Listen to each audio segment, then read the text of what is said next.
헤어롬교회 성도 여러분 안녕하십니까? 서상배 목사입니다. 오늘은 에스겔서 43장과 44장을 살펴보겠습니다. 하나님께서 돌아오시다 라는 제목으로 말씀을 전하겠습니다. 에스겔서의 주요 내용은 죄에 대한 하나님의 심판과 심판 이후의 하나님의 백성의 회복 및 구원 언약으로 요약할 수 있습니다. 하나님은 죄에 대해 반드시 심판하시지만 그 후에는 당신의 백성들을 언약에 따라 죄인을 구원하시는 언약의 아버지이십니다. 에스겔서는 이스라엘의 신앙적 회복과 새 성전의 회복을 통해 메시아의 십자가 사건과 구원의 회복을 나타내려고 합니다. 에스겔서 40에서 42장은 새 성전의 회복에 대한 계시의 말씀인데 이것을 통해 바로 이러한 에스겔서의 전체 주제를 나타내고 있습니다. 즉, 새 성전의 회복이 주는 진정한 의미는 메시아의 십자가 사건과 구원을 통한 회복을 나타낸다는 것입니다. 예루살렘이 완전히 함락된 후 14년이 지났을 때 하나님은 권능으로 에스겔을 이스라엘 땅으로 데려가셨습니다. 천사는 에스겔을 데리고 다니며 성전 곳곳을 모시로 만든 끈과 청량 막대기로 청량합니다. 이렇게 청량하는 모습을 자세히 기록한 것은 하나님의 은혜 아래 성전의 회복이 반드시 이루어짐을 의미합니다. 성전 회복은 장차 그리스도 안에서 이루어질 구원과 하나님 나라의 회복을 의미합니다. 에스겔은 40에서 42장까지에서 성읍과 성전의 구조와 규모를 정확하게 파악한 후에 43장부터 두 번째 성전 탐사를 시작합니다. 첫 번째 탐사를 마친 에스겔은 지금 성전 바깥들에 있는데 곧 동문 쪽으로 갑니다. 그곳에서 여호와의 영광이 동문을 통해 성소로 들어가는 것을 목격합니다.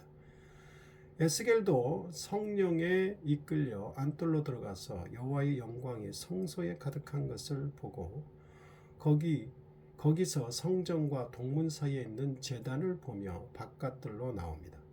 그리고 북문 쪽으로 가서 그 문을 통해 다시 안뜰로 들어가고 성전 앞으로 갑니다. 여기서 에스겔은 여러 가지 규례들을 받고 거기서 북문을 지나 제사장이 거하는 북쪽 방으로 갑니다. 그곳에서 바깥들로 나와 사면을 둘러보는데 특히 내 구석에 있는 부엌을 둘러봅니다. 여기까지가 에스겔의 두 번째 성전 답사 내용으로 46장까지입니다. 오늘은 43장과 44장을 살펴봅니다. 첫 번째, 하나님이 돌아오시다. 43장 1절에서 11절. 성전 전면은 동쪽을 향합니다. 동문은 하나님이 사용하시는 문입니다. 바깥 동문과 안쪽 동문 사이에 서 있던 에스겔은 하나님이 바깥 동문으로 들어가시는 모습을 보았습니다. 하나님은 안쪽 동문을 지나 성전 안으로 들어가십니다. 여호와께서 성전에 들어가시자 여호와의 영광이 성전 안에 가득하게 되었습니다. 성막과 성전에 구름이 가득하였습니다. 이것은 하나님의 입주를 상징합니다. 성소는 하나님의 거처이기 때문입니다. 이제 하나님은 귀가하시면서 이스라엘 백성에게 다짐케 합니다. 지금까지 그들이 하나님의 이름을 더럽혔던 모든 행위들을 그만두겠다고 약속하게 합니다. 그리고 하나님은 에스겔에게 성전에 관련된 모든 것들을 알려주고 백성으로 하여금 성전법을 철저히 준행케 하라고 명령하십니다. 두 번째, 제단부터 만들어라. 43장 12절에서 27절. 하나님은 중요한 성전법을 두 번이나 언급하십니다. 성전법 중에서 가장 먼저 제단의 규모와 모양에 대해 상세하게 언급합니다. 제단을 가장 먼저 언급하신 이유는 하나님께 제사 드리는 것을 강조하기 위한 것으로 보입니다. 제단을 만들고 가장 먼저 해야 할 일은 그 제단을 정결하게 하는 것입니다. 본격적으로 제사를 드리기 전에 일주일 동안 제단 정결 예식을 어떻게 드려야 할지를 상세히 알려주십니다. 하나님이 알려주신 대로 제단을 정결하게 하고 제사를 드려야 하나님이 그 제사를 기쁘게 받으십니다. 세 번째, 동문은 닫아두어라. 44장 1절에서 3절. 성령께서는 에스겔을 데리고 바깥 동문 쪽으로 갑니다.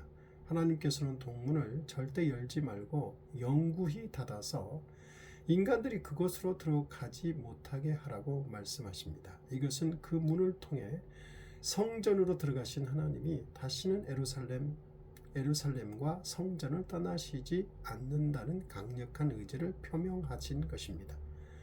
네 번째, 레위인 너희들의 죄를 내가 알렸다. 44장 4절부터 14절입니다. 성령은 에스겔을 데리고 북문을 통해 성전 앞으로 나아갑니다. 에스겔은 그곳에서 여호와의 영광이 가득한 것을 봅니다. 곧바로 에스겔은 얼굴을 땅에 대고 엎드립니다. 하나님은 전심이라는 말을 거듭 사용하면서 에스겔이 성전법에 대해 자세하게 알 것을 당부합니다. 하나님께서는 이전에 레위인들이 제 직무를 소홀히 여겨 감당하지 않고 다른 사람이나 아무 자격이 없는 이방인들을 세워서 레위인의 직무를 감당케 하므로 성전을 더럽힌 죄악을 책망하십니다.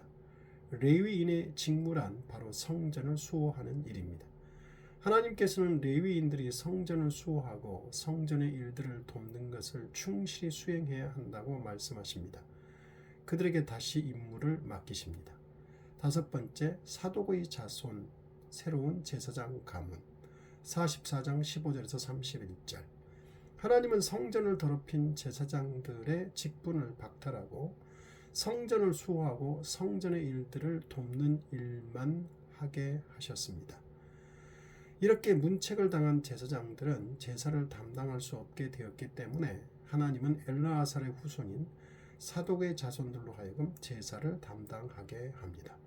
이것은 매우 영광스러운 일임에 틀림이 없지만 제사장 직분을 감당하기 위해서 지켜야 할 규정도 많았습니다.